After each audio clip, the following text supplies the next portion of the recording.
ನವರಾತ್ರಿ ಹಾಗೂ ದೀಪಾವಳಿ ಹಬ್ಬಕ್ಕೆ ದಿನಗಳನ್ನೇ ಆರಂಭವಾಗಿದೆ.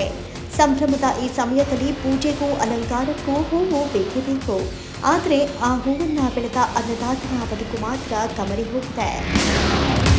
ಹೌದು, ಚಿಕ್ಕಬಳ್ಳಾಪುರ ಜಿಲ್ಲೆಯಲ್ಲಿ ಹೂವಿನ ದರ ಪಾತಾಳಕ್ಕೆ ಕುಸಿದಿದ್ದು ಬೆಳೆಗಾರರು ಕಣ್ಣೀರಲ್ಲಿ ಕೈ ತೊಳೆಯುವಂತಾಗಿದೆ. ಬಯಲು ಸೀಮೆಯ ಚಿಕ್ಕಬಳ್ಳಾಪುರ ಜಿಲ್ಲೆಯ ರೈತರು ಇರುವ ಅಲ್ಪ ಸ್ವಲ್ಪ ನೀರಿನಲ್ಲೇ ಹೂವು ಬೆಳೆದು ಉತ್ತಮ ಆದಾಯದ ನಿರೀಕ್ಷೆಯಲ್ಲಿದ್ದರು. ಆದರೆ ಹಬ್ಬಗಳು ಸಮೀಪಿಸುತ್ತಿದ್ದರೂ ಮಾರುಕಟ್ಟೆಯಲ್ಲಿ ಹೂವಿನ ಬೆಲೆ ಪಾತಾಳಕ್ಕೆ ಕುಸಿದಿದೆ.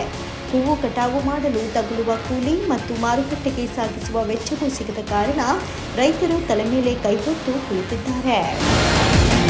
ಕಳೆದ ವಾರವಷ್ಟೇ ಚಿಕ್ಕಬಳ್ಳಾಪುರದ ಹೂವಿನ ಮಾರುಕಟ್ಟೆಯಲ್ಲಿ ರೈತರು ತಾವು ತಂದಿದ್ದ ಹೂವುಗಳನ್ನೆಲ್ಲ ರಸ್ತೆಗೆ ಸುರಿದು ತಮ್ಮ ಆಕ್ರೋಶವನ್ನು ಹೊರಹಾಕಿದ್ರು. ತಿಂಗಳ ಹಿಂದೆ ಗಣೇಶನ ಹಬ್ಬದ ವೇಳೆ ಕೆಜಿಗೆ 90 ರಿಂದ 120 ರೂಪಾಯಿಯವರೆಗೆ ಮಾರಾಟವಾಗಿದ್ದ ಚೆಂಡು ಹೂವಿಗೆ ಈಗ 1 ರಿಂದ 2 ರೂಪಾಯಿ ಕೇಳುವ ಹೂ ಇಲ್ಲ. ಇನ್ನು 300 ರಿಂದ 600 ರೂಪಾಯಿ ತನಕ ಏರಿದ್ದ ಸೇವಂತಿಗೆ ಹೂವಿನ ಬೆಲೆ ಇದೀಗ ಕೇವಲ 5 ರಿಂದ 10 ರೂಪಾಯಿಗೆ ಇಳಿದಿದೆ. 250 ರೂಪಾಯಿ ಇದ್ದ ಗುಲಾಬಿ ಹೂವಿನ ಬೆಲೆ ಕೂಡ 10 ರಿಂದ 20 ರೂಪಾಯಿಗೆ ಕುಸಿದಿದೆ. ನಿರಂತರ ಸುದ್ದಿ ಹಾಗೂ ಮನರಂಜನೆಗಾಗಿ ನೋಡ್ತಾ ಇರಿ RK ಟಾಕ್ಸ್ ಡಿಜಿಟಲ್ ನ್ಯೂಸ್.